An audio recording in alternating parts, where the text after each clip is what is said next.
అందరికీ నమస్కారం. First of all రోషన్ని bless చేయడానికి వచ్చిన చరణ్ నిజంగా చాలా చాలా చాలా థ్యాంక్స్. ఎక్కువ నేను మాట్లాడను ఎందుకంటే నాకు టెన్షన్గా ఉంది బాగా. ఫస్ట్ టైం మళ్ళీ ఎందుకంటే నా సినిమా నాకు టెన్షన్ ఉండాల, వాడి గురించి నేను టెన్షన్ పడుతున్నాను. సో మీ అందరిలాగా నేను కూడా ఈగర్లీ వెయిటింగ్ ఈ సినిమా గురించి. ఎందుకంటే నేను ఓన్లీ అక్కడక్కడ ఒక సాంగ్ చూసాను కానీ మిగతాది ఏమీ తెలియదు అసలు. ఈ సినిమా సబ్జెక్ట్ తెలుసు కాకపోతే.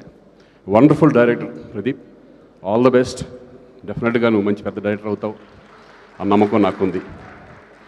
అలాగే మా దత్తు గారు, మా పెళ్లి సందడి ఇప్పుడు ఆల్మోస్ట్ 30 years తర్వాత మళ్ళీ రోషన్తో చేయడు, చాలా చాలా థ్యాంక్స్ అండి. అలాగే స్వప్నకి, కిరణ్ అందరికీ కూడా నేను థ్యాంక్స్ చెప్పుకుంటున్నాను.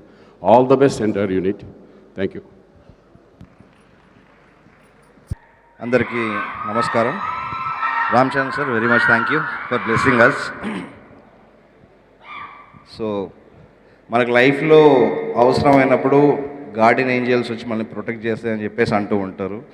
అట్లా నా లైఫ్లోకి వచ్చిన 2 ఏంజల్స్, ఒకటి మా స్వప్నమ్మ, 2 రోషన్. ఈ సినిమా ఈరోజు మొదలై పూర్తి చేసుకొని ఫినిష్ అవుతుందంటే ఒకటి మా స్వప్న గారి సంకల్పం, 2వది రోషన్ నమ్మకం. రేపు పొద్దున 25వ తారీఖున ఈ సినిమా హిట్ కాబోతుంది. దానిలో 90% క్రెడిట్ వీళ్ళదే, ఒక 10% క్రెడిట్ మాత్రం నాది. ఎందుకు వాళ్ళు గార్డెన్ ఏంజల్స్ అనేదానికి ఒక 2 ఉదాహరణలు చెప్పి ఆపేస్తాం. ఒక 4-5 years బ్యాక్ స్వప్న గారిని మొదటిసారి కలిసి కథ చెప్పడం జరిగింది. తన కథ నచ్చింది. సో ఆ టైంలో కరోనా అవన్నీ వచ్చేసినాయి. ఎవరితో చేయాలి, ఎలా చేయాలి అని చెప్పేసి ప్లాన్ చేసుకునే టైంలో మా వైజు పాప పుట్టింది. సరే పాప పుట్టింది, బిజీ ఉంటుంది, ఒక 3-4 months మదర్హుడ్, మనల్ని పట్టించుకోలే, మనం వేరే పని చేసుకుందామని చెప్పేసి నేను అది ఆలోచిస్తుంటే కరెక్ట్గా బాగా గుర్తు, పాప పుట్టిన 2వ రోజుకి ఫోన్ వచ్చింది నాకు. మైట్ ఇంకా హాస్పిటల్లో ఉంటుంది. ఫోన్ చేసి ప్రదీప్ ఆ సినిమా ఏమైంది, అదే మరి ఎవరికి చెప్పాలి, కథ విజయ్కి చెప్పాలి, వాళ్ళకి చెప్పాలి, ఇంకోరికి చెప్పాలి మాట్లాడుతున్నాం. సో నాకు అర్థం కాలేదు. అంటే తనకున్న ఒక మంచి కథను సినిమా చేయాలనే పిచ్చి, ఆ పిచ్చిలో ఒక 10% మనకున్నా కూడా నాకు తెలిసి నేను గ్రేట్ ఫిలిం మేకర్ని అయిపోతా. అండ్ తను ఒక డైరెక్టర్స్ డ్రీమ్ ప్రొడ్యూసర్. జనరల్గా మనం ఒక డైరెక్టర్గా పోయి ఒక ప్రొడ్యూసర్ కథ చెప్పినప్పుడు కథ చెప్పడం ఒకటి, ఆ కథకు ఏం కావాలి అని చెప్పి మళ్ళీ ఎక్స్ప్లెయిన్ చేసి అవి తెచ్చుకోవడం ఒకటి. మిగతా ప్రొడ్యూసర్తో అది కొంచెం కష్టం అవుతుంది. కథ చెప్పినప్పుడు వాళ్ళకు ఏం కావాలి అనేదాన్ని కూడా మళ్ళీ ఎక్స్ప్లెయిన్ చేయాలి. స్వప్న గారితో ఆ ప్రాబ్లం లేదు. ఆమె కథ చెప్పినప్పుడు డైరెక్టర్కి ఎక్కువ క్లియర్గా ఆ విజన్ అర్థమైపోతుంది. నాకు ఇది కావాలి, టెక్నీషియన్ కావాలి, ఇది కావాలని అడగాల్సిన అవసరమే లేదు. కథకి ఏం కావాలో అది ఇస్తుంది. అందుకే ఈరోజు నేను లెజెండ్స్ తరణి గారు art director, Madhi garu cinematographer, Mickey music director and Peter Hein master, మా ఎడిటర్ చంటి గారు, ఇంత పెద్ద టెక్నీషియన్స్ని వర్క్ చేయడానికి కారణం కేవలం స్వప్న గారు. And this is 1 incident. ఇంకా మాడుకోవడం చాలా ఉంది, తర్వాత మనం సక్సెస్ మీట్లో మాట్లాడుకుందాం. Second, my garden angel Roshan.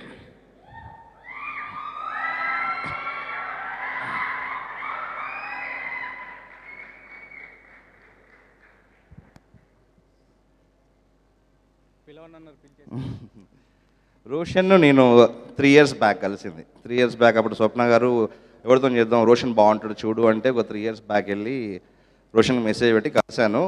Srikanth గారు అందరూ ఇంట్లో ఉన్నారు. నేను వెళ్ళేసరికి రోషన్ ఎదురుగా నడుచుకుంటూ వస్తున్నాను రిసీవ్ చేసుకోవడానికి. చూడగానే అరే అమ్మ భలే అవి దొరికేసిండు, క్యారెక్టర్ దొరికింది, నా హీరో దొరికిండు. లోపలికి వెళ్ళిపోయినాక శ్రీకాంత్ గారు, విజయ్ గారు రోషన్ కథ విన్నారు, అందరికి నచ్చింది, అయిపోయింది, ఓకే, ఆల్ లాక్. దాని తర్వాత మనకు అందరికీ తెలిసింది కల్కి అది పెద్ద ప్రెస్టీజియస్ ప్రాజెక్ట్, అది జరుగుతుంది. సో కొంచెం పుషప్ అవుతూ ఉంటే రోషన్ అడుగుతూ ఉంటే స్వప్న గారు కూడా చెప్పేది రోషన్కు, అరే ఎందుకురా వెయిట్ చేయడము, నువ్వు కావాలంటే ఇంకో ప్రాజెక్ట్ చేసుకోండిరా, ఇది కంపల్సరీ మనం చేద్దాము.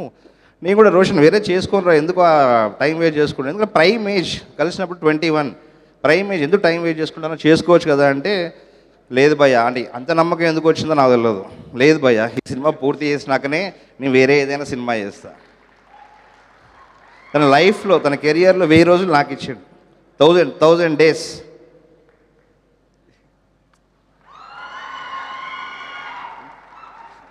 సో మళ్ళీ తర్వాత ఆడుకుందాం సక్సెస్ మీట్లో. All the best Roshan sir, Dutt sir, thank you very much. స్వప్నగా ఎక్కడుంది?